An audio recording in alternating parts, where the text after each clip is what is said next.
The cracked sidewalk radiated heat through the thin soles of my worn-out sneakers. Summer in Chicago had always been brutal, but this year felt particularly merciless. Perhaps because everything else in my life had also turned against me. Sweat trickled down my spine as I watched my 4-year-old son, Jamie, standing bravely beside his little blue bicycle, clutching a crooked cardboard sign he'd insisted on making himself. "Buy my bike, sir, please. Mommy's hungry," he'd written in wobbly, oversized letters, with the stubby crayon from the diner where I'd lost my waitressing job last week. The sight of it made my heart crack into 1,000 pieces. "Jamie, honey, you don't have to do this," I whispered, kneeling beside him despite the heat burning through my worn jeans. "We can find another way." He shook his head, his small jaw set with determination that no child his age should have to show. "No, Mommy. You didn't eat yesterday. I saw you give me your sandwich." The truth of his words stung worse than any physical pain. At 4 years old, my son was already sacrificing for me, already noticing things no child should have to notice. I blinked back tears as he turned his attention to a middle-aged man walking past. "Buy my bike, sir, please," Jamie called out, his high voice earnest as he pointed to his prized possession. "It's a really good bike. I can ride real fast on it." The man barely glanced at him, clutching his coffee cup tighter as if we might try to steal it. The 5th rejection that morning. I swallowed the humiliation burning in my throat and squeezed Jamie's small shoulder. 3 blocks down from our apartment, if you could call that roach-infested single-room an apartment, we had stationed ourselves near the entrance of Lincoln Park, where affluent families strolled with designer strollers and professionals rushed to meetings with the kind of purpose I had long forgotten. We didn't belong here, but desperation had pushed us into territories we would normally avoid. "Mommy?" Jamie looked up at me, his small face suddenly pinched. "I'm hungry too, a little bit." The words cut deeper than any knife. I knelt down, the concrete rough against my knee where my jeans had worn through, and brushed his hair from his forehead. "I know, baby. Just a little longer, okay? Someone will buy your bike, and then we'll get something really yummy." The lie tasted sour. Even if we sold the bike, optimistically hoping for $40, it would barely cover the medicine Jamie needed for his ear infection, with perhaps enough left over for a meal from the dollar menu. Our eviction notice, pink and final, was folded in my back pocket, the deadline looming tomorrow morning. "Can I get another bike after?" His innocent question nearly shattered me. "We'll get you an even better one, when Mommy finds a new job," I promised, knowing how empty those words were. No one wanted to hire a 26-year-old high school dropout with a spotty work history and a child to care for, especially not after what happened with Nick. Nick. The thought of him sent a wave of nausea through me. The father of my child, the man who had convinced me he loved us both, right up until the moment he cleaned out our meager savings account and disappeared with his actual girlfriend. A girlfriend who apparently had known about me, the pathetic side piece, all along. He'd left me with nothing but $500 in debt to people who, as I'd recently discovered, weren't the type to accept delayed payments. A black SUV with tinted windows glided to a stop at the curb several yards away. I barely noticed it, too focused on helping Jamie adjust the price tag he'd carefully attached to the handlebars. $50 originally, now crossed out and replaced with $40. Soon we'd have to go lower. "Is that your sign, little man?" The deep voice startled us both. Jamie straightened quickly, and I instinctively moved closer to my son. A man stood before us, tall enough that I had to tilt my head back to see his face. Expensive suit, dark blue, tailored to fit broad shoulders. Italian leather shoes that probably cost more than 6 months of our rent.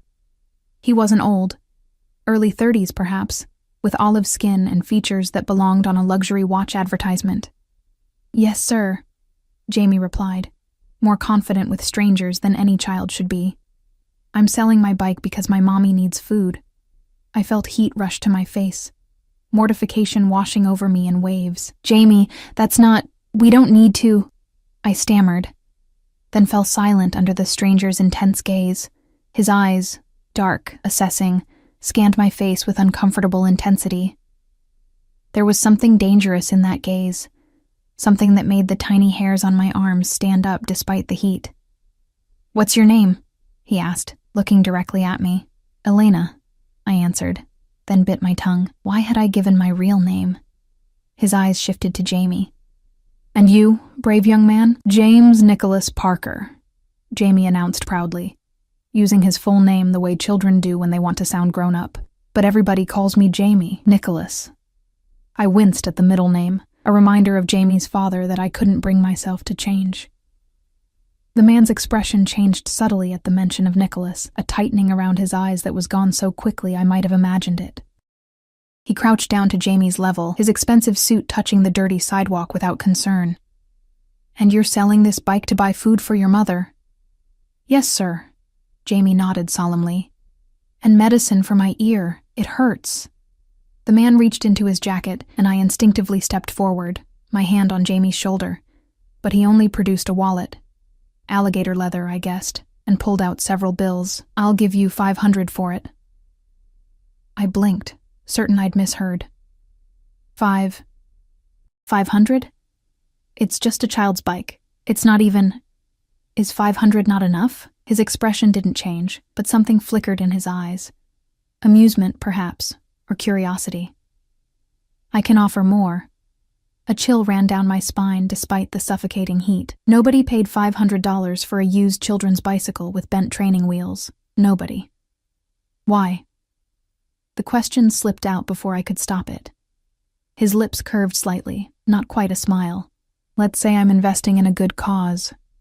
His eyes drifted to Jamie again, lingering on my son's face in a way that made my protective instincts flare. "I don't think..."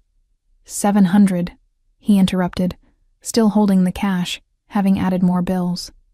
"Final offer," Jamie gasped, his eyes wide with disbelief. $700? That's more than all the money in the world. Despite everything, a small smile tugged at my lips. In Jamie's world, 700 might as well be $1 million. My mind raced.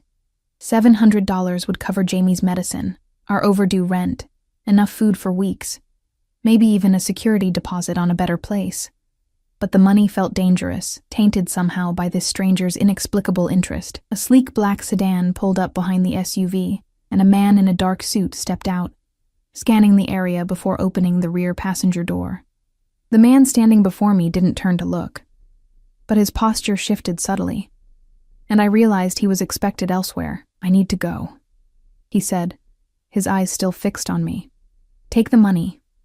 He extended his hand toward Jamie, the bills neatly folded between his fingers. Something told me to refuse, to grab my son and the bike and run as fast as we could in the opposite direction. But Jamie's stomach growled audibly, and the weight of the eviction notice seemed to burn in my pocket. Jamie looked up at me, silently asking permission. I hesitated, then gave a small nod, with a solemn face that broke my heart. My son reached for the money, his tiny hand engulfed by the stranger's much larger one. As Jamie took the cash, the man's other hand moved to ruffle my son's hair, the gesture oddly gentle. "You're a brave young man, looking after your mother like this." Then he turned to me, reaching into his pocket to produce a business card, pressing it into my palm. "Call this number tonight, after your son is asleep." His gaze flickered to Jamie again, this time with a strange intensity that made my skin crawl. "We have much to discuss about James's father." My blood ran cold. "Who are you?" "Someone who's been looking for you." He turned and walked toward the waiting car, his movements fluid and controlled. The driver held the door as he slid into the back seat. Just before the door closed, he looked back at us, his expression unreadable. "Keep the bike," he called to Jamie. "You're going to need it." The car pulled away, merging seamlessly into traffic, leaving us frozen on the sidewalk with $700 clutched in Jamie's small hand and a plain white business card in mine. Only a name was printed on it, Alexander Volkov. Jamie looked up at me, confusion and excitement warring on his face. "Mommy? We can keep the bike and the money?" I stared at the retreating car, a sense of foreboding washing over me. "Yes, baby. We can." "Then we can buy food? And medicine for my ear?" "Yes," I whispered, still staring at the card, my thumb tracing over the embossed letters. Alexander Volkov, a name that sounded like danger, like a door I shouldn't open, but he knew Nick, and Nick had taken everything from us. As I pocketed the card and helped Jamie count the money, I wondered which was more dangerous, calling the number, or not calling it. Either way, I sensed our lives had just changed irreversibly, like a car veering off the edge of a cliff. All I could do now was brace for impact. "Come on, Jamie," I said, forcing brightness into my voice as he gripped the bicycle handlebars with pride. "Let's get us some food and your medicine." As we walked away, I couldn't shake the feeling of being watched.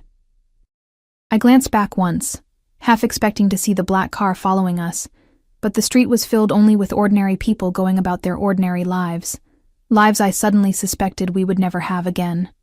The small pharmacy on the corner of Diversey and Clark had never looked so welcoming. With Jamie's prescription clutched in my hand and his small fingers wrapped around mine, I pushed through the door, the cool air conditioning a blessed relief from the oppressive heat outside.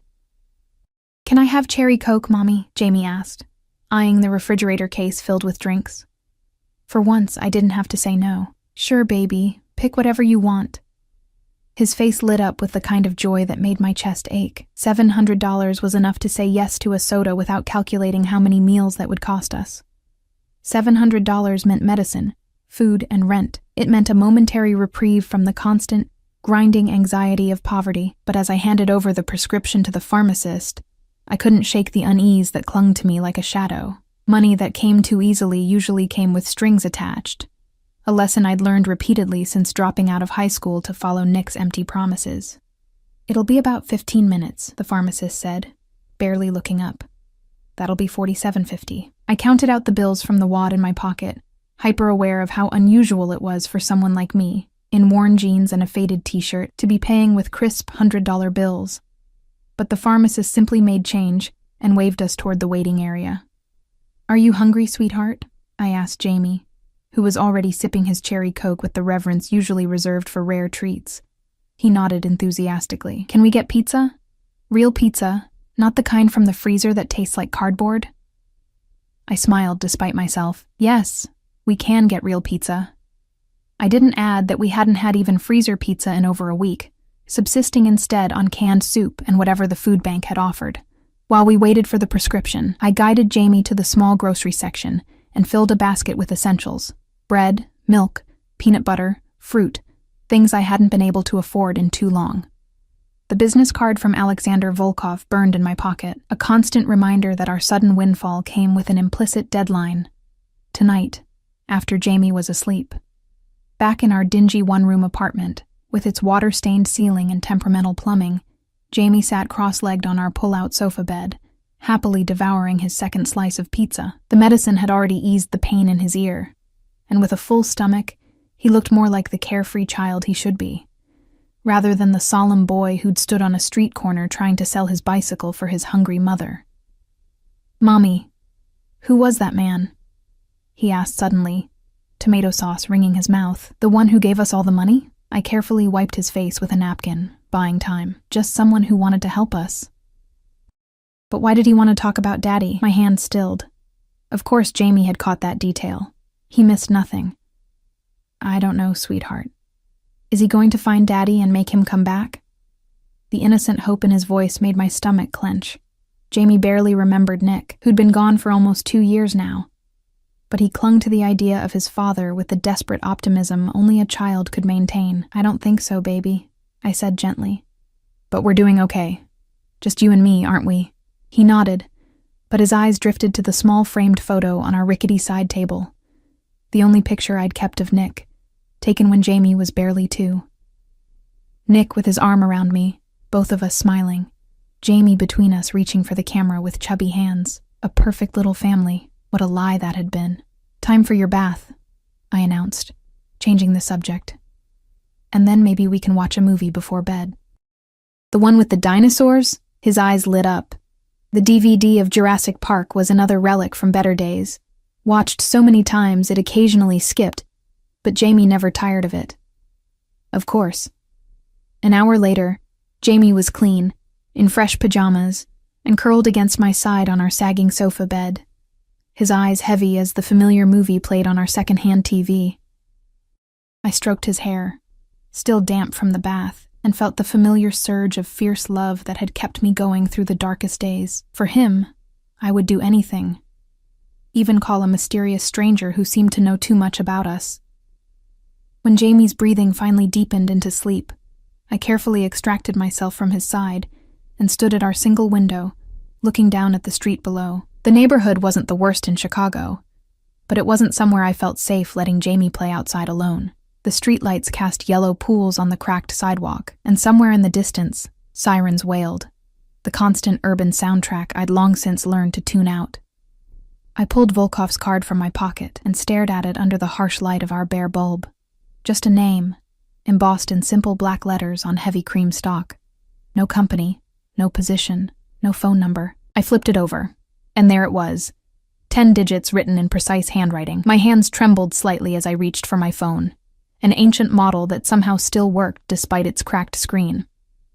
I hesitated, my thumb hovering over the keypad. Whatever this was, whatever Volkov wanted, I was stepping into it willingly, eyes open. I punched in the number before I could talk myself out of it.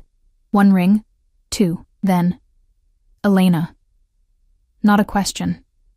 He'd been waiting for my call. I sank onto the edge of the sofa bed, careful not to disturb Jamie. How did you know it would be me? No one else has this number. His voice was the same as earlier, deep, slightly accented, unnervingly calm. What do you want? I asked, fighting to keep my own voice steady. How do you know Nick? A brief silence then. Nicholas Foster, 31 years old, born in Evanston, computer science dropout from Northwestern, excellent con man, even better thief. Each fact delivered with clinical precision.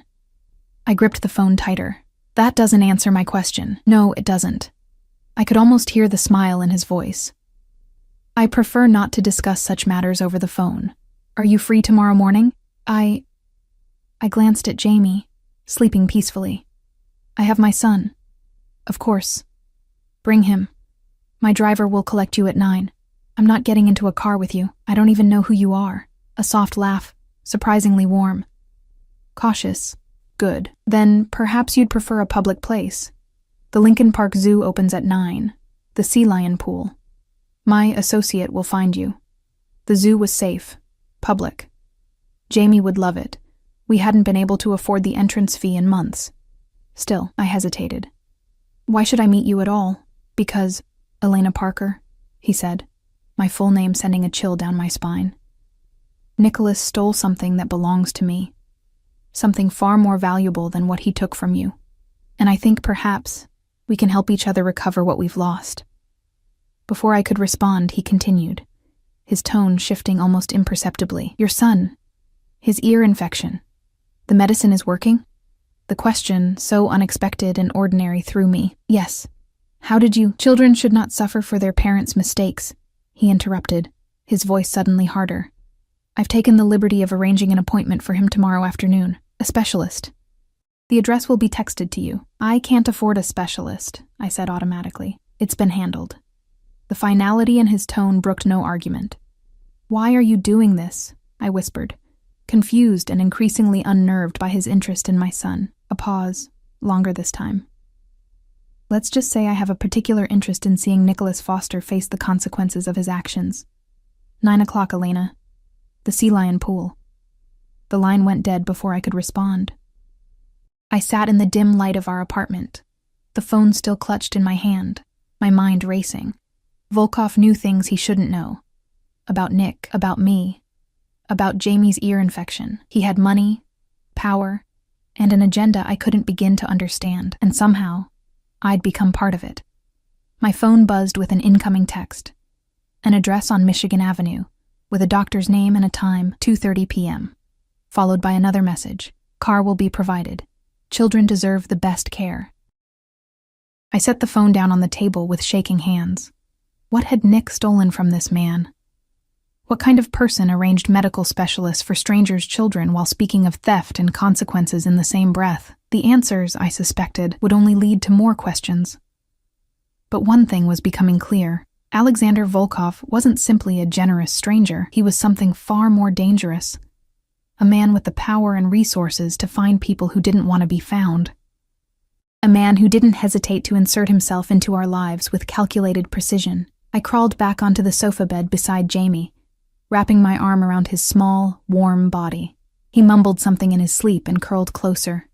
For this child, I reminded myself, I would walk into the lion's den. For this child, I would do whatever it took to secure a better future than our present. But as sleep eluded me, one thought kept circling. What exactly had Nick taken from Alexander Volkov, and why did I have the sinking feeling that Jamie and I were now being used as bait in a trap set for Nick? Morning came too quickly, sunlight streaming through our thin curtains and painting stripes across Jamie's sleeping face. I'd barely slept, my mind too full of questions and half-formed fears, but seeing his peaceful expression strengthened my resolve. Whatever game Volkov was playing, I would play it on my terms, with Jamie's well-being as my only priority. "Wake up, sweetheart," I whispered, gently stroking his cheek. "We're going to the zoo today." His eyes flew open, sleep forgotten instantly. "The zoo? Really? With the lions and monkeys and everything?" "Everything," I promised, smiling at his excitement. "But first, breakfast." We ate cereal with fresh milk, another luxury we hadn't enjoyed in weeks, and I helped Jamie dress in his cleanest clothes. I did the same, choosing the least worn of my jeans and a simple blue t-shirt that had once been Nick's, but had long since become mine. I pulled my dark hair into a neat ponytail and even applied a touch of mascara, armor of a sort, making me feel slightly more in control. The walk to Lincoln Park Zoo took 20 minutes, Jamie chattering excitedly the whole way, his small hand warm in mine. I nodded and smiled at his enthusiasm, but my eyes constantly scanned our surroundings, looking for black cars, for men in suits, for any sign that we were being watched. The zoo was already busy when we arrived, families with strollers and young children crowding the entrance. Jamie bounced on his toes as we made our way inside, his earlier illness seemingly forgotten in the thrill of the outing. I steered us toward the sea lion pool, my stomach tightening with each step. "Look, Mommy, they're swimming." Jamie broke free of my grip and ran to the railing around the pool, where sleek shapes glided through the water with effortless grace. I hurried after him, paranoia making me imagine dangers lurking in every shadow. But when I reached the railing, there was only Jamie, his face alight with wonder, and a few other children and parents enjoying the morning sun. "They're so fast," Jamie breathed, watching a sea lion slice through the water. "Can I be that fast when I swim?"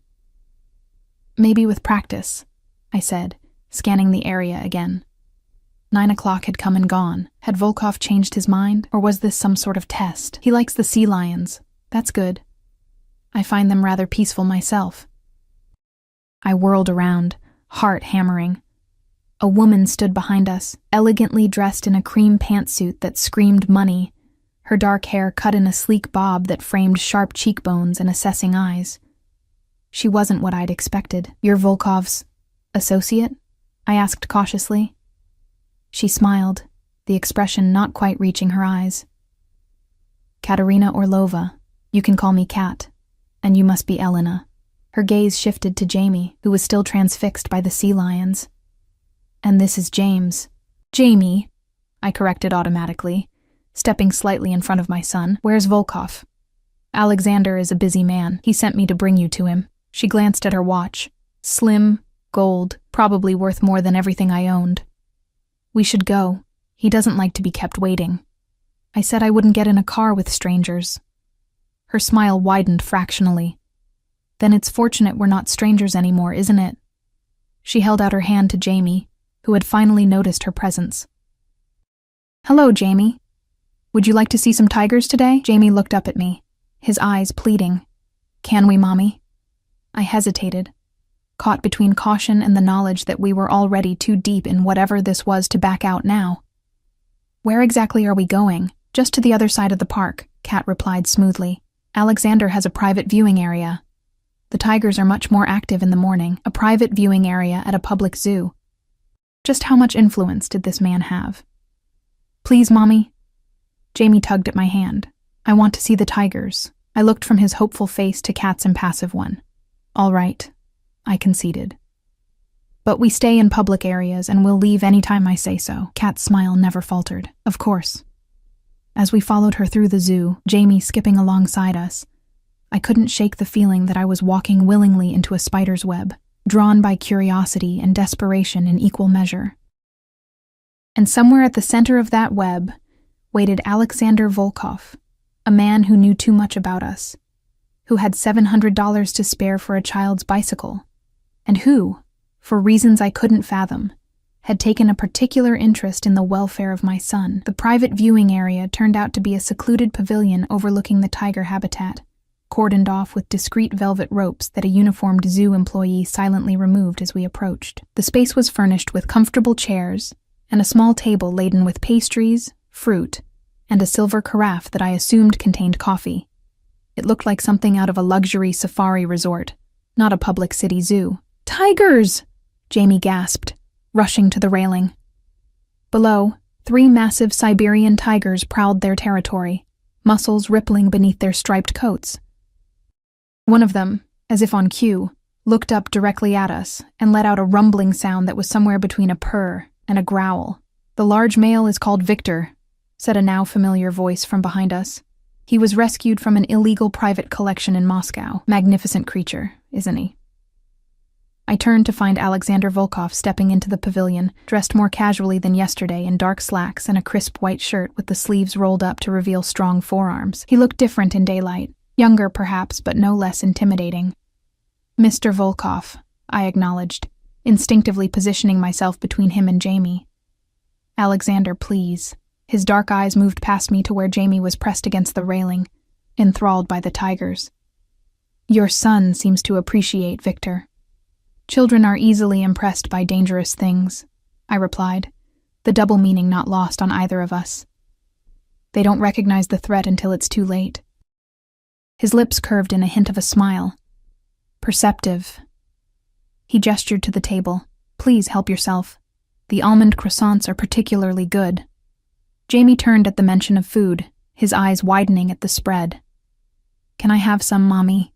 I nodded, though I remained standing while Jamie and Kat, who had silently materialized at the table, filled small plates. Volkov watched me with that same intense gaze that made me feel transparent, as if he could see every thought, every fear, every desperate calculation I was making. "You didn't sleep last night," he observed casually.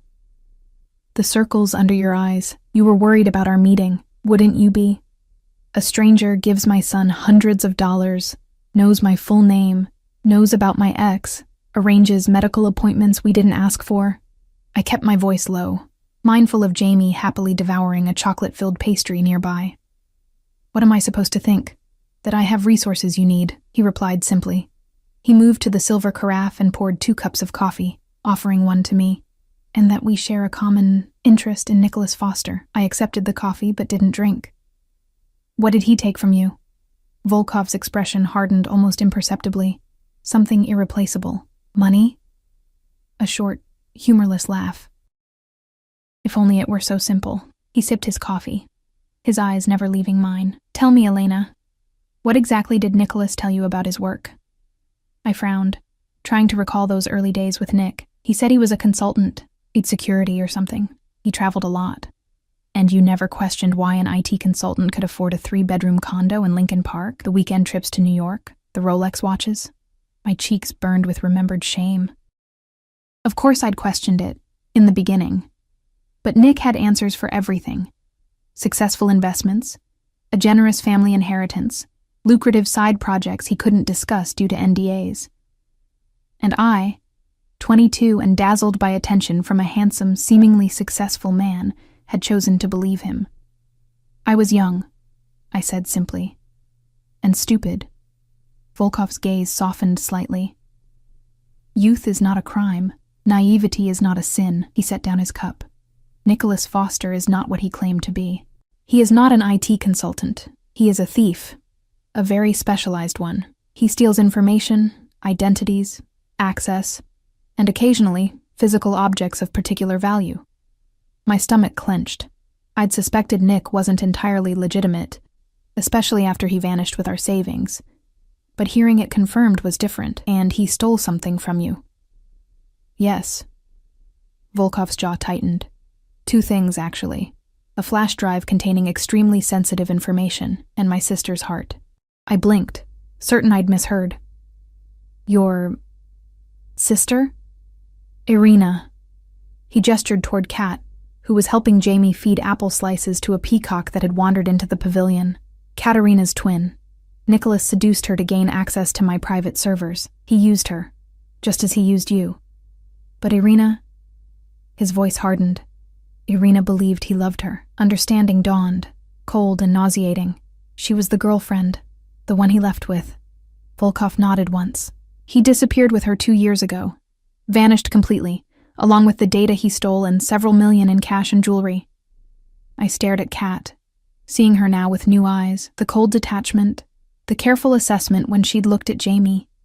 She was the sister of the woman Nick had chosen over me, the woman he'd presumably been with all along, while I was raising his child alone. "I'm sorry," I said, the words inadequate. "But I don't understand what this has to do with me. I haven't seen or heard from Nick in 2 years. I have no idea where he is." "But you have something far more valuable than information," Volkov said, his gaze sliding to Jamie. "You have his son." A chill ran through me, instinctive and primal. "If you think I'm using my child as bait..." "No," he interrupted, raising a hand. "That's not what I'm suggesting." "Then what exactly are you suggesting?" Volkov stepped closer, close enough that I could smell his cologne, the same subtle, expensive scent I'd noticed yesterday. "Nicholas has surfaced, here in Chicago. My sources tell me he's desperate, hunting for something, and I believe that something is Jamie." The world seemed to tilt beneath my feet. "That's impossible. He left us. He doesn't care about Jamie, perhaps," Volkov agreed. "Or perhaps what Nicholas stole from me has proven less valuable than he hoped. Perhaps he's realized that the only truly irreplaceable thing in his life is his son." "Nick doesn't think that way," I insisted, but doubt was already creeping in. Nick had been many things. Charming, selfish, manipulative, but he'd never been overtly cruel to Jamie. He'd even seemed to enjoy being a father, in his casual, intermittent way. "Why would he come back now?" "That's what I intend to find out," Volkov replied. "But in the meantime, you and Jamie are vulnerable. Nicholas knows where you live. He knows your routines, your weaknesses. If he wants to take Jamie, he won't." I cut in fiercely. "I'd die before I let that happen." "A sentiment I admire," Volkov said quietly, "but one that might not be necessary if you accept my help." I laughed bitterly. "Your help? What exactly are you offering, and what do you want in return? Because men like you don't do anything without expecting something back." Something flashed in his eyes, approval, perhaps, at my directness. "Protection," he said, "for you and Jamie. A new apartment in a secure building that I own. A job, if you want it. And in return, you allow me to use your connection to Nicholas to draw him out. Use me as bait, you mean? I prefer to think of it as mutually beneficial cooperation." I shook my head, disbelieving. "And if I refuse?" His expression didn't change, but something in his posture shifted. A subtle reminder of the power differential between us. "Then you return to your apartment with the $700 I gave you. And you hope that Nicholas doesn't find you before you find another solution to your situation." It wasn't quite a threat, but the implication was clear. I glanced at Jamie, still blissfully focused on the tigers, unaware of the dangerous currents swirling around him. If Nick really was back, if he really wanted Jamie for whatever reason, how could I protect my son alone? I was one woman with no resources, no family, no support system. "What kind of job?" I asked finally, hating myself for even considering his offer. Volkov's expression remained neutral, but I sensed he knew he'd won. "I own several businesses. One is a small art gallery in River North. The current manager is leaving. The position would be yours if you want it. The hours are flexible, the pay is good, and Jamie would be welcome there after school." "I don't know anything about art." "You're intelligent. You can learn." He stepped closer, lowering his voice. "Elena, I'm not offering charity. I'm offering an exchange, your cooperation for my protection. It's your choice." I looked away from his intense gaze, my thoughts racing. Everything in me screamed that this was dangerous, that Volkov was dangerous. But the alternative, waiting for Nick to potentially reappear, with no resources to protect Jamie, seemed worse. "I need to think about it," I said finally. Of course. He reached into his pocket and withdrew a key card. The doctor's appointment for Jamie is still arranged for this afternoon. Afterward, my driver will take you to see the apartment. Think of it as a preview of what I'm offering. No commitment required today. I hesitated, then took the card, our fingers brushing briefly. Why are you really doing this? I asked. It can't just be about what Nick stole. Something dark and unreadable passed through his eyes. Let's just say I understand what it means to protect family at any cost. He glanced at Jamie. Some debts can never be repaid. Some wounds never heal. But justice is always possible. Before I could respond, Jamie came bounding over, his face alight with excitement. Mommy! Mommy! The tiger looked right at me, and Miss Cat says there are lion cubs we can see next. Can we go, please? I forced a smile, pushing aside the weight of the conversation. Of course we can, sweetheart. Volkov crouched down to Jamie's level, his entire demeanor transforming in a way that surprised me. Gone was the intimidating power broker, replaced by someone warmer, almost gentle. The lion cubs are excellent, he told Jamie seriously. But have you seen the wolves yet? They're my personal favorite. Jamie's eyes widened. Real wolves? Like in my book? Just like in your book, Volkov confirmed. Except these ones won't huff and puff and blow your house down. Jamie giggled. That's the three little pigs. Wolves in real books don't talk. My mistake, Volkov said, his mouth quirking in a genuine smile that transformed his face. He glanced up at me, and for a moment, I glimpsed something unexpected. A flash of genuine warmth, quickly masked. Perhaps, he suggested, straightening, we could all visit the wolves together. I happen to know the keeper. He might let Jamie feed them their morning meal. I opened my mouth to refuse, to maintain some boundary, some distance, but Jamie's pleading expression stopped me. Please, Mommy. I've never fed a real wolf before, and so I found myself walking through Lincoln Park Zoo beside Alexander Volkov, watching in stunned silence as he lifted Jamie onto his shoulders for a better view of the wolf enclosure, listening to him explain in patient detail the differences between wolves and dogs to my enraptured son. Kat walked a few paces behind us, her attention seemingly on her phone, but her eyes constantly scanning our surroundings with professional vigilance. The wolf keeper, a bearded man who greeted Volkov with obvious respect, did indeed allow Jamie to help feed the wolves, from a safe distance, with proper supervision. My son's face as he pushed pieces of raw meat through a special feeding tube was a mixture of terror and delight that I wished I could photograph. He's a good boy, Volkov commented, as we watched Jamie chattering excitedly with the keeper.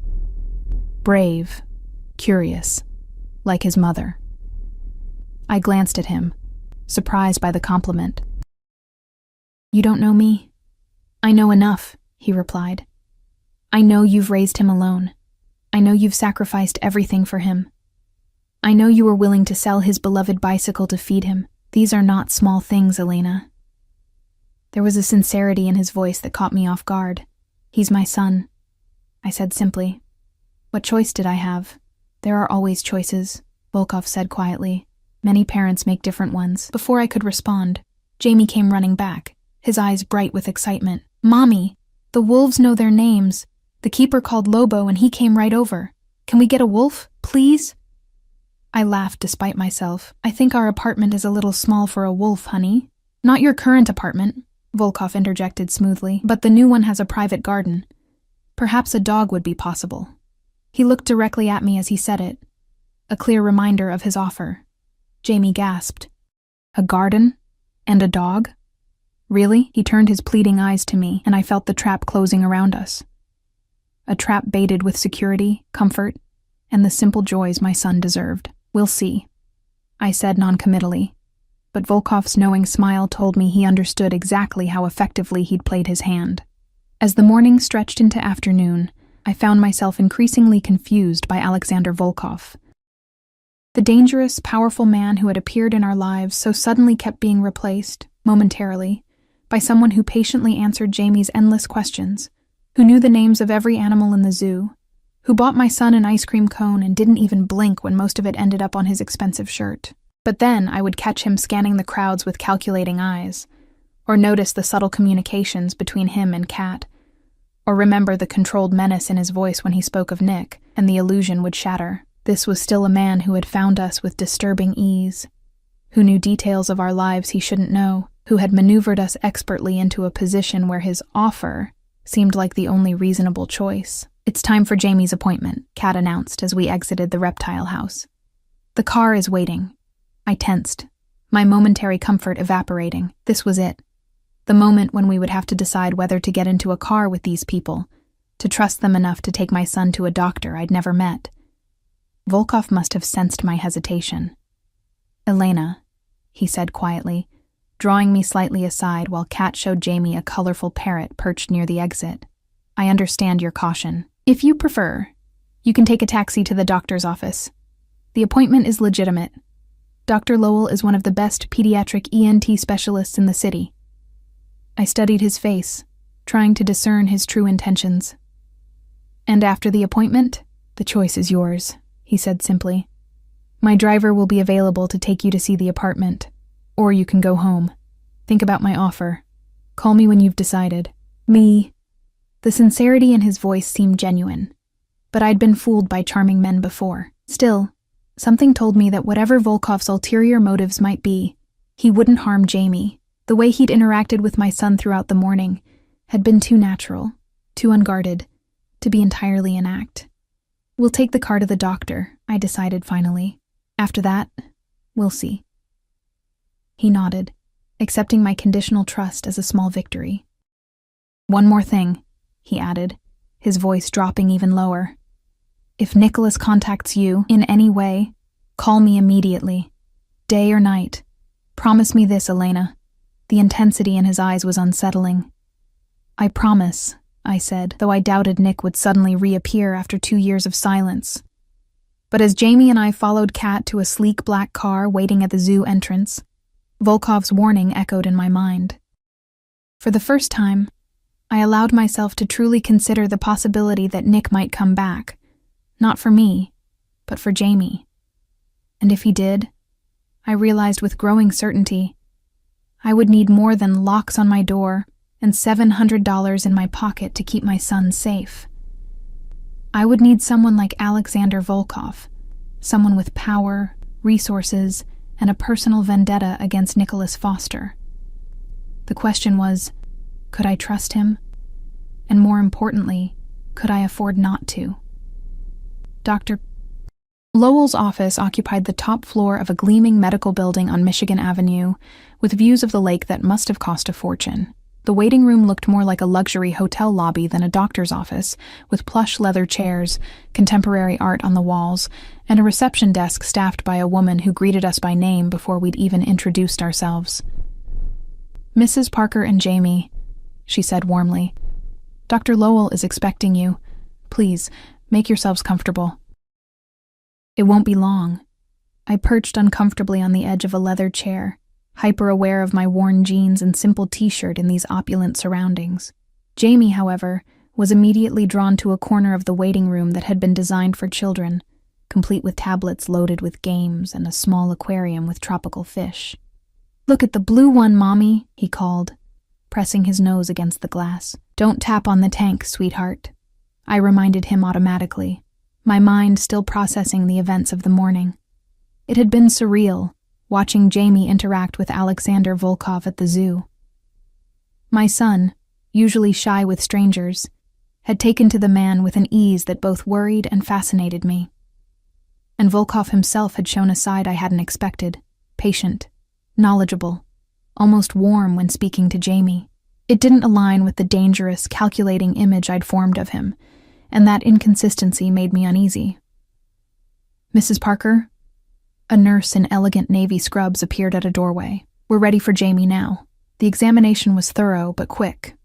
Dr. Lowell, a distinguished man with silver hair and kind eyes, examined Jamie's ears with specialized equipment, asked him several questions about the pain and his hearing, and then turned to me with a reassuring smile. "The infection is responding well to the antibiotics," he said, "but I'm concerned about some fluid buildup behind his eardrum. It's not uncommon, especially with recurring infections, but we'll want to monitor it. Recurring? I echoed, confused. This is his first ear infection. Dr. Lowell glanced down at the tablet in his hands, frowning slightly. My notes indicate Jamie has had 3 ear infections in the past 18 months. I shook my head, a chill running through me. That's not possible. I would know if... And then it hit me. The weekends Jamie had spent with Nick before he disappeared, the times he'd come home cranky, tugging at his ear, and Nick had casually mentioned that Jamie had seemed a little off, but was probably just tired. I had assumed it was the disruption to his routine, the excitement of time with his father. His father, I said slowly. He used to have weekend visits. He might have taken Jamie to a doctor without telling me. Dr. Mine. Lowell's expression shifted subtly. I see. Well, regardless of the history, we need to address the current situation. I'm going to prescribe a different antibiotic, along with some drops to help with the fluid. I'd like to see Jamie again in 2 weeks. After writing the prescriptions and giving Jamie a colorful sticker for being the bravest patient of the day, Dr. Lowell escorted us back to reception. The woman behind the desk handed me a folder containing the prescriptions, care instructions, and, to my surprise, an insurance card with Jamie's name on it. Your coverage has been updated in our system, she informed me. The medications are fully covered and there's no copay for today's visit. I stared at the insurance card, my suspicions confirmed. Volkov's reach extended even here, arranging medical care and coverage we hadn't had in months, not since I'd lost my last job with benefits. Part of me wanted to refuse it, to maintain some independence, but Jamie's health had to come first. Thank you, I said quietly, tucking the card into my wallet. Outside, the black car was waiting exactly where it had dropped us off. The driver, a stone-faced man built like a linebacker, held the door open without a word. Kat was nowhere to be seen. Where's Ms. Orlova? I asked, as Jamie climbed eagerly into the back seat, already chattering about the fish in the doctor's office. Ms. Orlova had other business to attend to, the driver replied, his voice surprisingly gentle for such an imposing man. Mr. Volkov asked me to show you the apartment, if you're still interested. I hesitated, one foot on the curb, one hand on the car door. This was the moment to decide. To continue down this path with Volkov, or to walk away while I still could. But walk away to what? Our dingy apartment with its leaking ceiling and roach problem? The constant struggle to make ends meet? The new fear that Nick might reappear to claim Jamie? Yes, I said finally. We'd like to see the apartment. 20 minutes later, we pulled up in front of a renovated brownstone in Lincoln Park, just a few blocks from where Jamie and I had stood yesterday with his bicycle. The contrast couldn't have been starker. From selling a child's bike on the street to viewing an apartment in one of the city's most desirable neighborhoods. This is it? I asked skeptically as the driver opened my door. The building was beautiful but understated.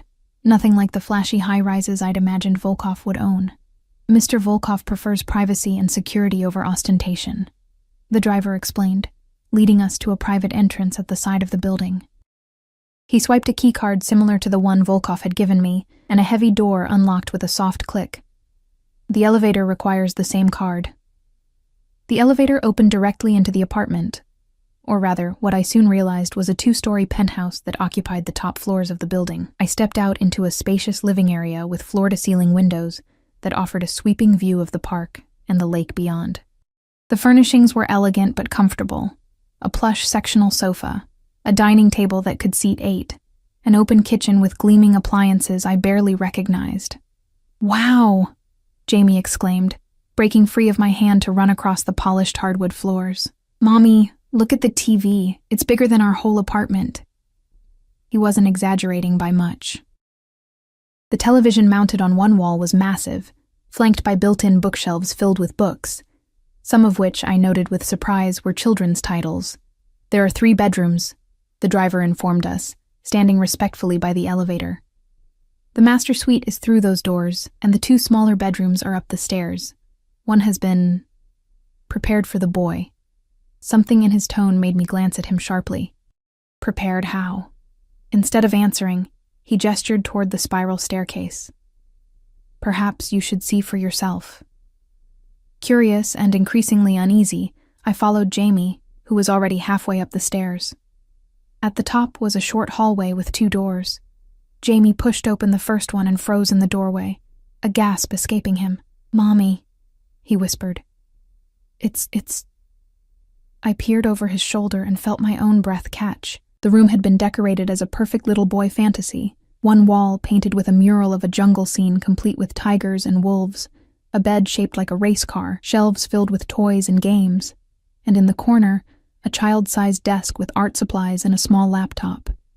But what made my blood run cold were the details. The exact same bedspread Jamie had on our sofa bed at home, a stuffed wolf identical to the one he'd reluctantly left behind at his last doctor's appointment because it was too dirty, books we'd borrowed repeatedly from the library but could never afford to buy. Even the nightlight next to the bed was the same solar system projector Jamie had begged for at a museum gift shop months ago. This wasn't just a room prepared for a child. It was a room prepared specifically for Jamie, with details no one could have known without observing us closely or entering our apartment. "Do you like it?" Jamie asked, looking up at me with shining eyes. "It's the best room ever." I forced a smile, not wanting to alarm him. "It's very nice, honey. Why don't you explore while I talk to the driver?" I closed the door gently and turned to the man, who had followed us upstairs. "How long?" I demanded, keeping my voice low. "How long has Volkov been watching us?" The driver's expression remained impassive. "I'm not at liberty to discuss Mr. Volkov's affairs." "This isn't an affair," I hissed. "This is my life. My son's life. There are things in that room that are exact copies of Jamie's possessions, things no one could know about without..." I trailed off, the implications sinking in. "Has he been inside our apartment? Mr. Volkov is a thorough man." The driver replied carefully. "When he takes an interest in something, or someone, he likes to be fully informed. And how long has he been taking an interest in us?" The driver hesitated, then said simply, "Since Nicholas Foster resurfaced 3 weeks ago." 3 weeks. For 3 weeks, we'd been watched, studied, our lives catalogued in preparation for Volkov's approach. The thought made me feel violated, exposed in a way that went beyond physical vulnerability. "Why didn't he just come to us then?" I demanded. "Why wait until Jamie and I were desperate enough to be selling his bicycle on the street?" A flicker of something, compassion, perhaps, crossed the driver's stoic features. "That, I believe, you should ask Mr. Volkov directly." From the bedroom, I could hear Jamie's delighted exclamations as he discovered each new treasure. Despite my anger and unease, I couldn't deny the joy in his voice, joy I hadn't been able to give him in too long. "The master bedroom is through here," the driver continued, gesturing to the door at the end of the hall. "Mr. Volkov thought you might appreciate the privacy." The bedroom was as tastefully appointed as the rest of the apartment, with a king-sized bed, a sitting area by the window, and a bathroom that looked like it belonged in a spa. Like Jamie's room, this one contained disturbing personal touches. The same lavender body wash I used, the brand of face cream I splurged on once a year, a throw pillow in the exact shade of blue I'd once told a sales clerk was my favorite color. "The kitchen is fully stocked," the driver informed me as we returned downstairs. "And there's a tablet on the counter with information about the building, including security features and contact numbers." I nodded numbly, still processing the extent of Volkov's surveillance and preparation.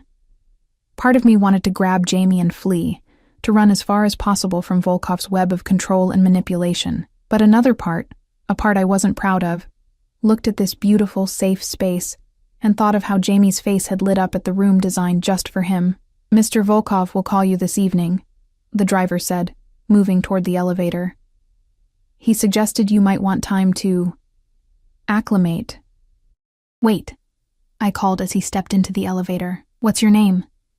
He looked surprised by the question. "Mikhail." "Well, Mikhail, please tell Mr. Volkov that I expect a full explanation when he calls. About everything." Mikhail nodded once, his expression softening slightly. He anticipated you would. As the elevator doors closed, I sank onto the plush sofa, my mind racing. The apartment was beautiful, perfect in every way, and absolutely terrifying in its implications. Volkov had been watching us, studying us like specimens under a microscope. He'd prepared this place as a gilded cage, fitted precisely to our needs and preferences.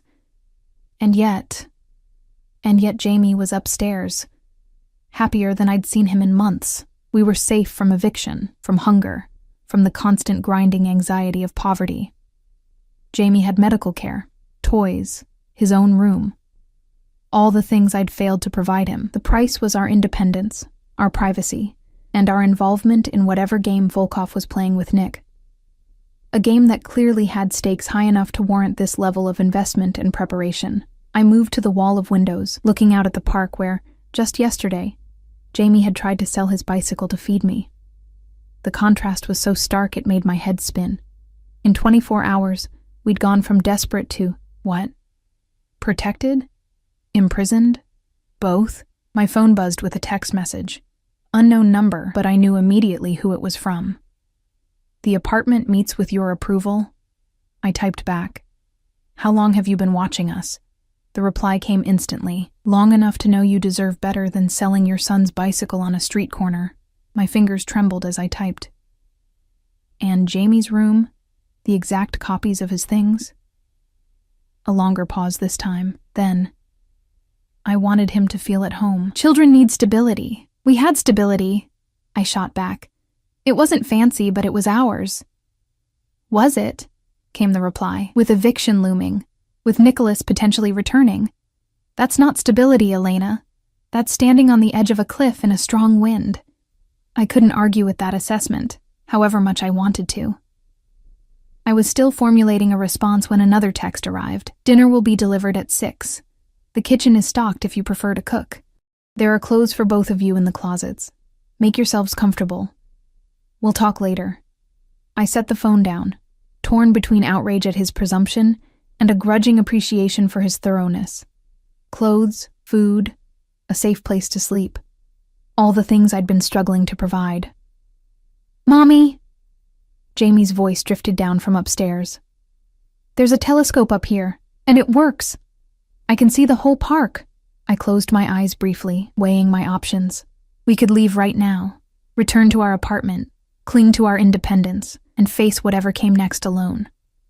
Or we could stay, accept Volkov's protection, and all that came with it, and navigate the dangerous waters of his vendetta against Nick. Coming, sweetheart, I called back, my decision made, at least for tonight. We would stay. We would sleep in clean beds with full stomachs. And tomorrow, when Volkov called, I would negotiate terms that kept Jamie safe while preserving what little autonomy I could salvage. As I climbed the stairs to join my son at the telescope, I couldn't shake the feeling that I was crossing a threshold from which there would be no return, that in accepting Volkov's help, I was binding us to him in ways I couldn't yet understand. But when I saw Jamie's face, alight with joy as he gazed at the world through a new lens, I knew I would make the same choice again. For him, I would deal with the devil himself, and Alexander Volkov, with his penetrating gaze and calculated generosity, might very well be exactly that. Look, Mommy, Jamie said, stepping aside to let me peer through the telescope. You can see forever from up here. I looked through the eyepiece, seeing the park spread out below us, people moving like miniature figures in a diorama. From this height, this distance, everything seemed orderly, manageable, safe. But I knew better. Down there, in the real world, danger lurked. Nick might be searching for us, and up here, in our luxurious new prison, Alexander Volkov was pulling strings I couldn't even see. Yes, I said softly, stroking Jamie's hair. But remember, sweetheart, things are never quite what they seem from a distance. He looked up at me, his innocent eyes trusting. What do you mean, Mommy? I smiled, pushing away my fears for the moment. Nothing important. Just that sometimes you have to get closer to understand what you're really seeing.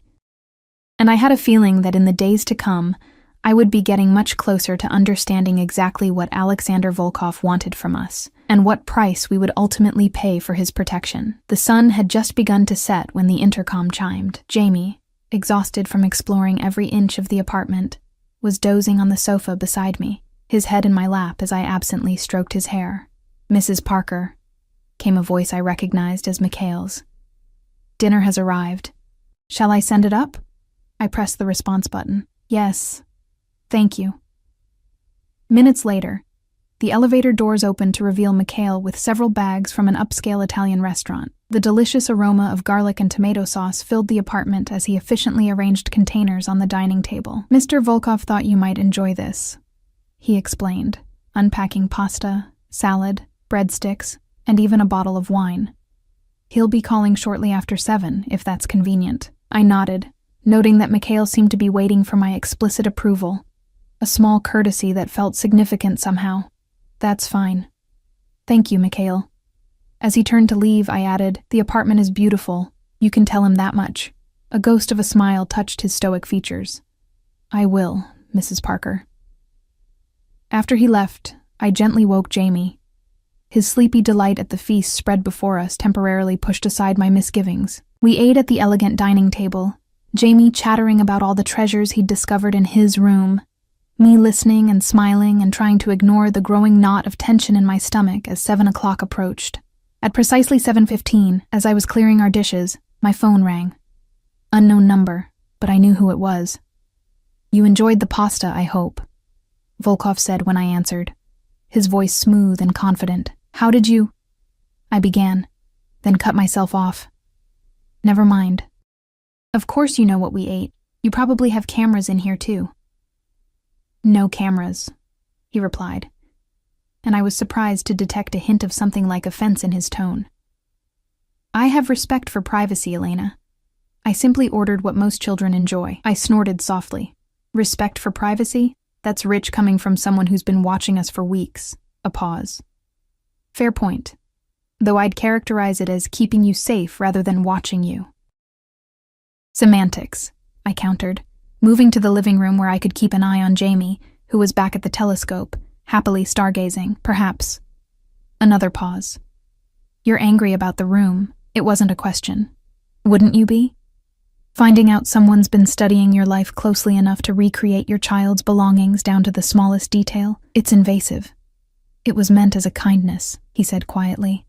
"Children need familiar things around them during transitions, but I understand how it appeared to you." The genuine contrition in his voice caught me off guard. "Why didn't you approach us 3 weeks ago?" I asked, changing tack. "Why wait until yesterday?" His sigh was barely audible through the phone. "I needed to understand who you were, Elena. Whether you were involved with Nicholas's schemes. Whether you might warn him if I approached you. And what conclusion did you reach? That you're fiercely protective of your son. That you're proud, resourceful, and stubborn to a fault. That you'd rather sell your child's beloved bicycle than ask for help." A beat. "And that Nicholas Foster is an even bigger fool than I thought for abandoning you." The unexpected compliment left me momentarily speechless. "I'm still not clear on what exactly you want from me," I said finally. "Your cooperation," he replied simply. "Nicholas has returned to Chicago for a reason. I believe that reason is Jamie, or rather what Jamie represents." "Which is what, exactly?" "Leverage," Volkov said. "The data Nicholas stole has proven difficult for him to sell. The kind of information it contains attracts dangerous buyers, the sort who find it more economical to simply eliminate the seller after obtaining the product." I sat down heavily on the sofa, the implications sinking in. "So he's running." "Yes. And he needs resources to disappear permanently. Resources he believes I might provide in exchange for the right incentive." "Jamie," I whispered, looking at my son silhouetted against the darkening sky, blissfully unaware of the danger surrounding him. "In part," Volkov conceded. "But also you." "Me?" I almost laughed. "Nick doesn't care about me. He proved that when he emptied our bank account and disappeared." "Perhaps," Volkov said, his tone measured. "Or perhaps he's realized his mistake. Regardless, he's been making inquiries about both of you, subtle ones. But my sources are extensive." A chill ran through me. "You think he's going to try to take Jamie?" "I think," Volkov replied carefully, "that Nicholas is desperate, and desperate men are unpredictable." I closed my eyes, processing this. If Nick really was back, if he really was desperate enough to use Jamie as leverage. The thought made me physically ill. "So what happens now?" I asked. "Now, you and Jamie stay where you're safe. The building has security. Mikhail will be nearby. You'll start at the gallery next week if that suits you." Jamie will be enrolled in the private school 3 blocks away. His tone was matter-of-fact, as if these arrangements were already settled. And when Nicholas makes his move, which he will, we'll be ready. Just like that? We upend our entire lives on your say-so? Despite the logic of his plan, I bristled at his presumption. You can leave any time, he countered. The door isn't locked. But consider this, Elena. Can you protect Jamie from Nicholas alone? Do you have the resources, the knowledge, the power? The truth was, I didn't. And Volkov knew it. I want conditions, I said firmly. If we're doing this, we're doing it my way. A pause, then, I'm listening. No surveillance inside the apartment. Jamie's school and medical decisions are mine alone. I want a contract for the gallery job, a real one, with benefits and a fair salary. And I want to know exactly what happens when you find Nick. Reasonable terms, he replied, and I could almost hear the smile in his voice. Anything else? I took a deep breath. Yes. I want to know why you care so much. This can't just be about stolen data. This feels personal. The silence stretched so long I thought he might have hung up. Finally, he spoke, his voice lower, rougher somehow. Nicholas didn't just seduce my sister for information. He convinced her to go against her family. Against me. Then, when he had what he wanted, he abandoned her in a hotel room in Geneva with nothing but a note saying she'd served her purpose. I'm sorry, I said, meaning it. Irina took her own life 3 days later, he continued, each word precise and weighted. She couldn't bear the shame, the betrayal. Nicholas didn't just steal data, Elena. He stole my sister's life. The raw pain in his voice stunned me. Suddenly, Volkov's obsessive pursuit of Nick, his protection of Jamie and me, it all made a terrible kind of sense. I didn't know, I whispered. Few do. A pause. Katerina has never been the same. We were triplets, you see. Irina, Katerina, and I. When she died, it was like losing a limb, like losing part of myself, triplets. That explained the intensity of his grief, the depth of his vendetta. In Volkov's position, I might want revenge just as badly. What will you do when you find him? I asked quietly.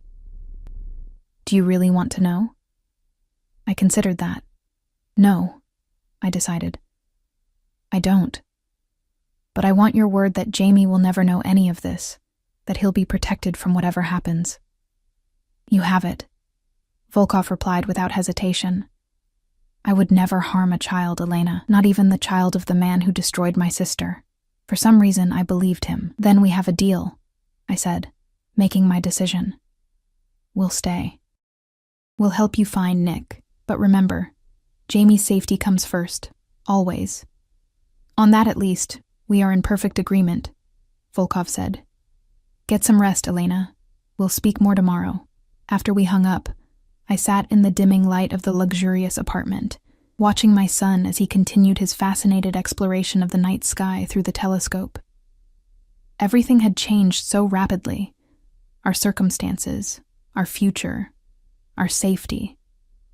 And at the center of it all was Alexander Volkov, a man driven by grief and vengeance, who had swept into our lives like a force of nature.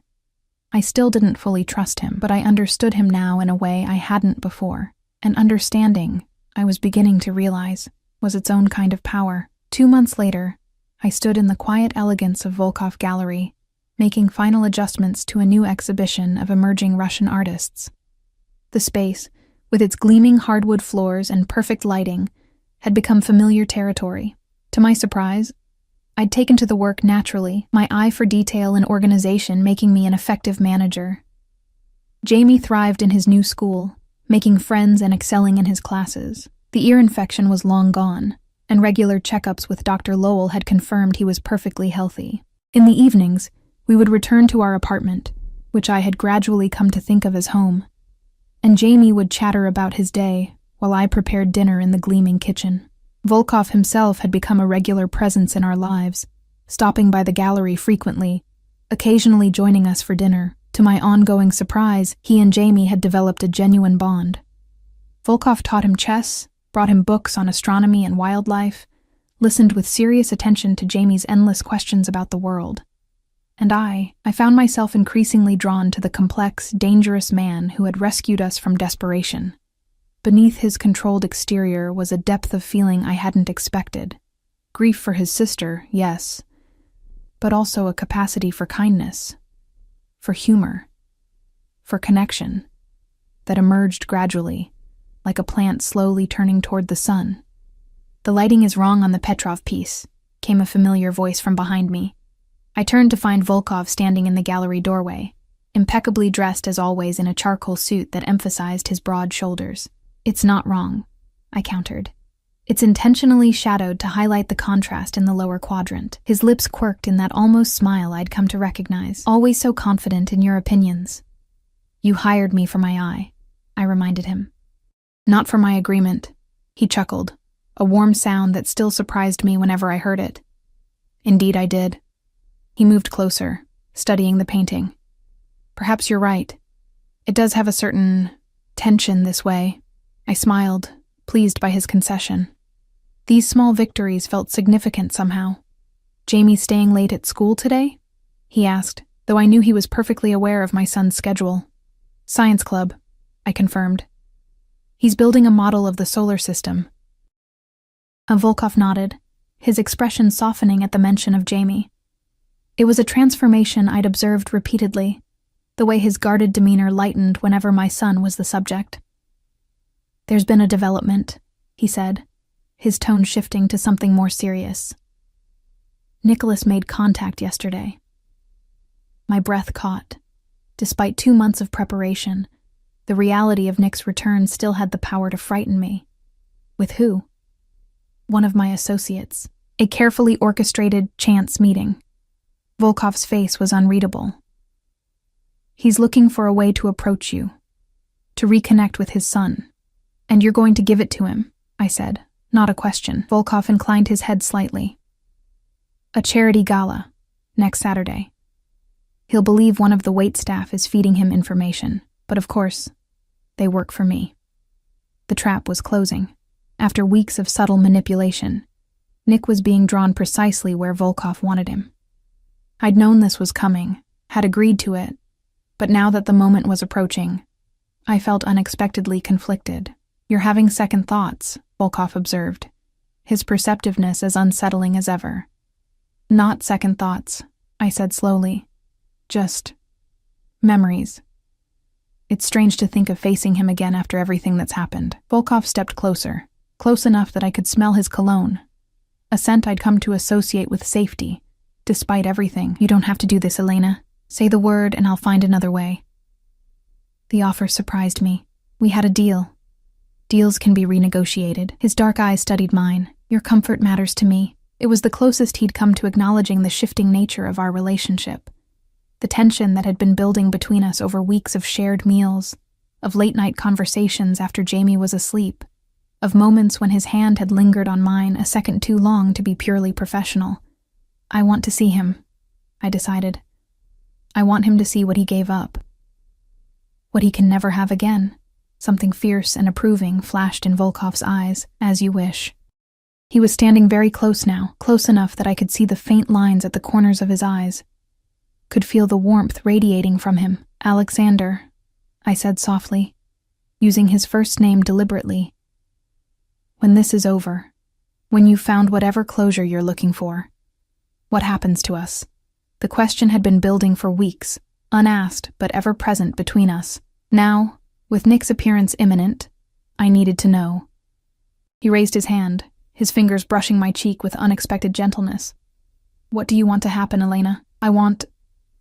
I hesitated, gathering my courage. "I want Jamie to be safe, happy. I want to keep the life we've built here. And for yourself?"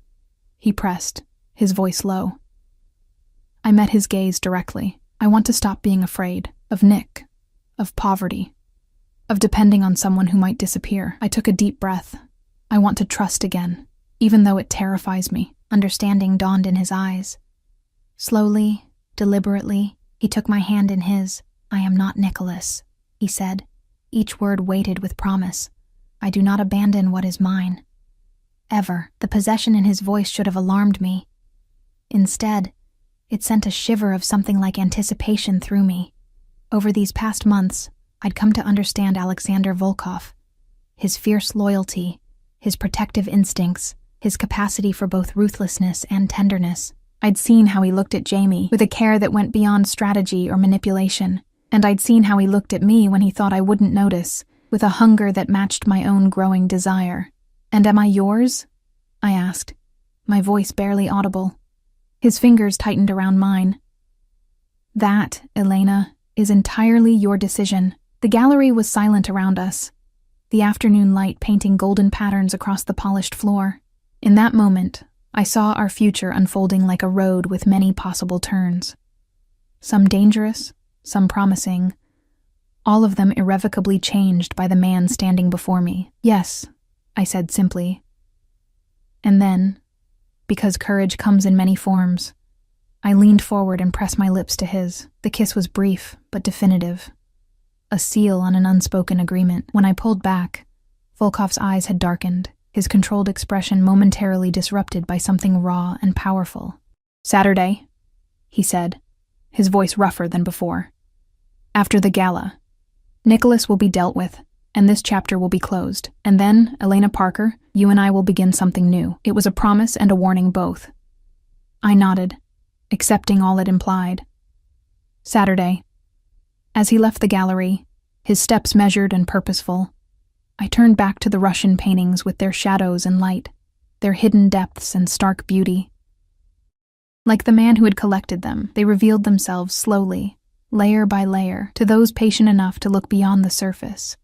Saturday would bring a confrontation 2 years in the making. Nick, the man who had abandoned us. Volkov, the man who had found us. And me, no longer the desperate, vulnerable woman selling her son's bicycle on a street corner, but someone stronger, more certain, more dangerous in her own way. Let Nick come, I thought, straightening the frame of the Petrov painting with steady hands. Let him see what his betrayal had created. Let him see the woman I had become, the life I had built from the ashes of his abandonment. Let him see the son he would never know, protected now by a man with the power and will to keep him safe forever, and let him understand, in his final moments of freedom, exactly what it had cost him to leave us behind. For the first time in years, I felt no fear when I thought of Nick, only a calm certainty that justice, in whatever form Alexander Volkov delivered it, was finally coming. And after that, justice was served, after the ghosts of betrayal were laid to rest, there would be a future waiting, for Jamie, for me, and for the dangerous, complex man who had claimed us as his own. Not a fairy tale ending, perhaps, but an ending that felt right, powerful and true, and earned through suffering and choice. An ending that was really a beginning, opening into a life I had never imagined but now reached for with both hands, eyes wide open, heart finally ready to trust again.